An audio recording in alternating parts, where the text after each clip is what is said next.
Let's continue our discussion of Calley Means's book, Good Energy. Today is the seventh part of our interpretation. Means often laments in her book that modern life is deeply unhealthy. The biggest problem? It's too comfortable. She gives some intriguing comparisons. For example, 50% of domesticated dogs develop cancer after the age of 10, while wild dogs and wolves rarely do. 75% of pet dogs show signs of depression, yet wild animals rarely do.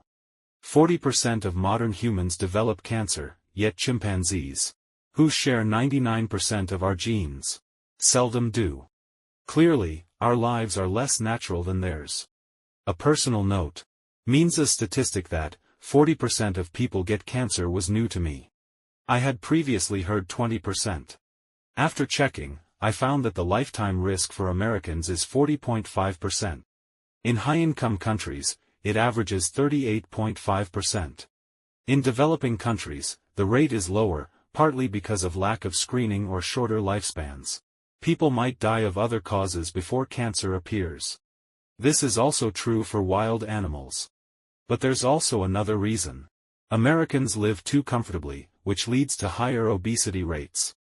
Comfort is not the same as normal. Until just a century ago, or even just a few decades ago, people moved all day long. Even if you didn't do manual labor, you mostly walked to get places. Movement was built into daily life. Today, we drive, we sit, and often spend all day sedentary. This is not how our bodies are designed to function. We haven't fully adapted to modern life, because modernization is not yet well calibrated. If modernization were a god, it would genuinely want to fulfill our needs. But it hasn't learned to judge which needs truly matter. It often overdoes things, or solves the wrong problems. Take food, for example. Modern society solved hunger but invented ultra-processed foods, concentrating flavor and adding artificial ingredients simply because we enjoy them. Soaps and hand washes are now loaded with fragrances, which might not be healthy, all because we like them. Modernization has prioritized convenience and comfort, leaving health considerations for later. Before World War II, items were made from natural materials, wood and metal. These were scarce and expensive to process. Plastic made modern convenience possible. Remove plastic, and your room would be nearly empty. Now, we're concerned about microplastics. There's no conclusive evidence that everyday plastic exposure harms health, but the concern is valid. Means suggests minimizing plastic, especially in contact with food, like avoiding bottled water just as you'd avoid ultra-processed foods. She also distrusts tap water and recommends home filtration systems, preferably with air filters too. She advises removing all scented household products, soaps, cleansers, etc. To me, these are cautious measures, but not hard to implement. Feel free to try them. Rejecting comfort, though, is harder. We've discussed this before. The best form of exercise is 150 minutes of moderate-intensity aerobic activity per week, such as brisk walking or slow jogging. What Peter Attia calls Zone 2. Spread across 5 days, that's just 30 minutes a day. Means agrees, but emphasizes another form of movement that's arguably more important. It's called non-exercise activity thermogenesis, NEAT. Everyday movements like walking around the house, doing chores, taking the stairs, shopping, walking from a station to work, playing with kids, even fidgeting. As long as your muscles are moving, it counts.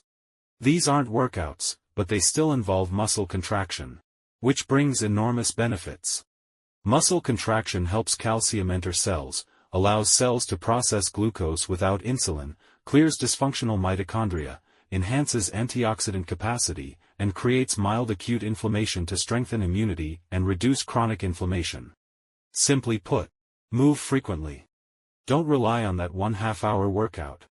Stanford neuroscientist and popular podcaster Andrew Huberman once said, "The benefits of a daily half-hour Zone 2 workout are entirely negated if you sit for more than 5 hours a day. Just standing up and walking around periodically makes a difference." 1. No exercise. 2. Jogging 20 minutes before each meal, breakfast, lunch, dinner. 3. Jogging 20 minutes after each meal. 4. Jogging 3 minutes every 30 minutes during the day. All exercise groups totaled 60 minutes of jogging per day. Which worked best? Option 4. 3-minute jogs every half hour. Had the best glucose-lowering effect. Even light walking helps. Another study found that, just 1 minute 40 seconds of walking every 30 minutes significantly lowered post-meal blood sugar and insulin levels. Consider setting a sedentary alarm to remind you to move every half hour. In U.S. cities designed for driving rather than walking, prediabetes rates are 32% higher, and type 2 diabetes risk is 30 to 50% higher, compared to walkable cities. Obesity rates are also 10 percentage points lower in walkable areas. Walk whenever you can.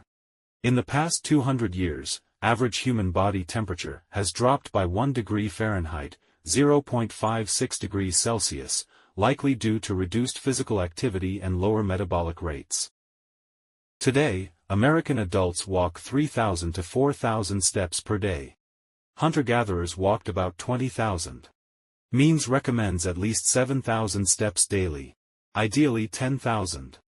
She calls 10,000 steps the best medicine for preventing chronic disease. Imagine a pill that reduces Alzheimer's risk by 50%. It would be a bestseller. Yet 10,000 steps can do just that. It also reduces the risk of dementia, premature death, by 50 to 70%, diabetes, by 44%, obesity, by 31%, cancer, depression, acid reflux, sleep apnea, and more. 10,000 steps is a miracle drug for metabolic health. Ideally, don't do it all at once. Spread it throughout the day, and don't forget to get up from your desk every 30 minutes. Here's a life hack: use a desk treadmill. First, get a standing desk. Then add a treadmill under it. Now you can walk while working and easily reach 10,000 steps. One study found that, using a desk treadmill for 2.5 hours per day over 10 days, led to 2.6 pounds of fat loss and 2.2 pounds of muscle gain. Long-term, obese individuals could lose 44 to 46 pounds a year this way. I ordered one immediately. I'm typing this while walking. It's awkward at first. Reading is fine, but writing takes more focus, and typing accuracy drops. Hopefully, it gets easier with practice. Of course, walking outdoors in the sun is better. But when that's not possible, desk treadmills are effective.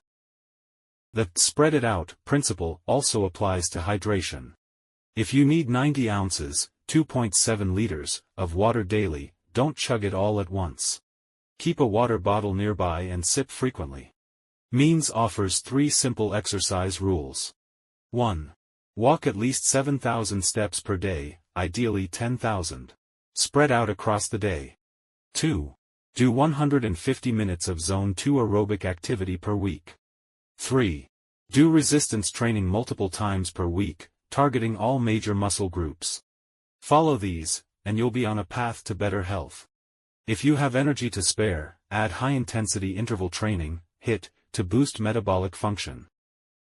Besides plastic and sitting, think about temperature. Most modern people live in temperature-controlled environments. Typically between 70 to 75 degrees Fahrenheit, 21 to 24 degrees Celsius. Regardless of season. This comfort impairs metabolism. One study found that, sleeping in a 66 degrees Fahrenheit, 19 degrees Celsius, room for a month improved insulin sensitivity. Consider exposing your body to extreme cold or heat occasionally.